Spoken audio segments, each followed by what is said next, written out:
कोई इतना जानवर कैसे हो सकता है? मेरे पति भरी महफ़िल में कहने लगे, इस मादरचोद को यहाँ से लेकर जाओ, इसे कुछ नहीं आता है। पता नहीं कहाँ रखी थी, मेरे माथे मढ़ दी गई। इसके घरवालों ने आकर यहाँ इसकी जितनी तारीफ़ की थी, हकीकत में तो अब इसके आने के बाद पता चलता है इसे कुछ नहीं आता जाता है। जितना इसके बारे में बताया गया था उसका 1% भी इसके अंदर कुछ नहीं है। ले जाओ इस मादरचोद को यहाँ से लेकर जाओ। मैं उस भरी महफ़िल में अपनी बेइज़्ज़ती को देखकर शर्मसार हो रही थी, लेकिन किसी को कुछ नहीं कह सकती थी क्योंकि वह मेरी ससुराल थी और हमारे यहाँ सास-ससुर बड़ों के सामने बहू का बोलना अच्छा नहीं माना जाता है। तभी मेरी सास आती है, मेरा हाथ पकड़ के दूसरे कमरे में ले जाती है। बाहर महफ़िल जमा थी और मैं अंदर अकेले कमरे में बैठी हुई उस वक़्त को सोच रही थी जब मैंने अपने माँ-बाप से यह कहा था, मुझे यह लड़का नहीं पसंद है, मुझे इस लड़के से शादी नहीं करनी। मैं एक पढ़ी-लिखी फ़ैमिली से थी, मेरी फ़ैमिली में सभी सरकारी नौकर थे। मेरे पिता के पास जब यह रिश्ता आया तो इस रिश्ते के बारे में जानने के बाद मैंने इस रिश्ते से मना कर दिया क्योंकि लड़का 8वीं फ़ेल था और मैं एमए कर रखी थी। लेकिन मेरे पिताजी ने नहीं माने, वह कहने लगे लड़का नहीं पढ़ा-लिखा है ज़्यादा तो क्या हुआ, ज़मीन जायदाद बहुत है, अकेला लड़का है, पिता एमएलए है, लड़का भी चुनाव लड़ रहा है, क्या पता कल को विधायक भी बन जाए, अच्छा परिवार में राज करोगी।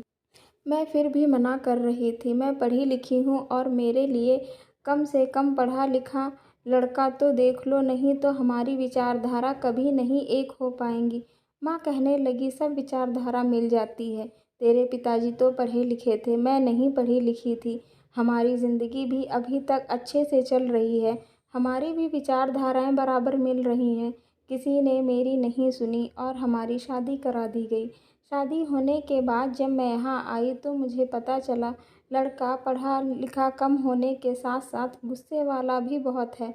खाने में मैं कितनी भी अच्छी चीज़ बनाती, अगर ज़रा सा नमक कम या ज़्यादा हो जाता तो वहीं गाली देने लगता था। इस मादरचोद को खाना बनाना नहीं आता है और खाने की थाली भी वहीं फेंक के चला जाता। अगर मैं साड़ी पहनती और उसमें ज़रा सा भी मेरा पल्ला छोटा रह जाता तो वह गाली देने लगता। साली मादरचोद को कपड़े पहनने भी नहीं आते, किसी काम को करने में अगर थोड़ी सी देर हो जाती तो तब भी मुझे गाली पड़ती, साली कहाँ मर गई है, अभी तक सामान लेकर नहीं आई। घर में सास या ननद को बताओ इतनी गाली देते हैं, मुझे नहीं अच्छा लगता।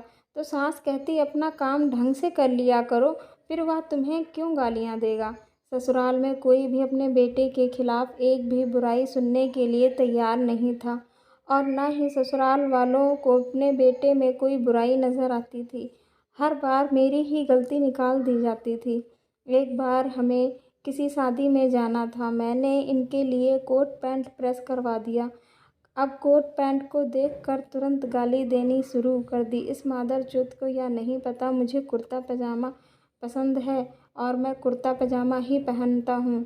अरे ले जाओ इस साली को, अनपढ़ गंवार को कुछ नहीं आता जाता। हर बार हर जगह मेरी बेइज्जती ही करता था। वह कभी प्यार से एक बार भी नहीं बात करता था।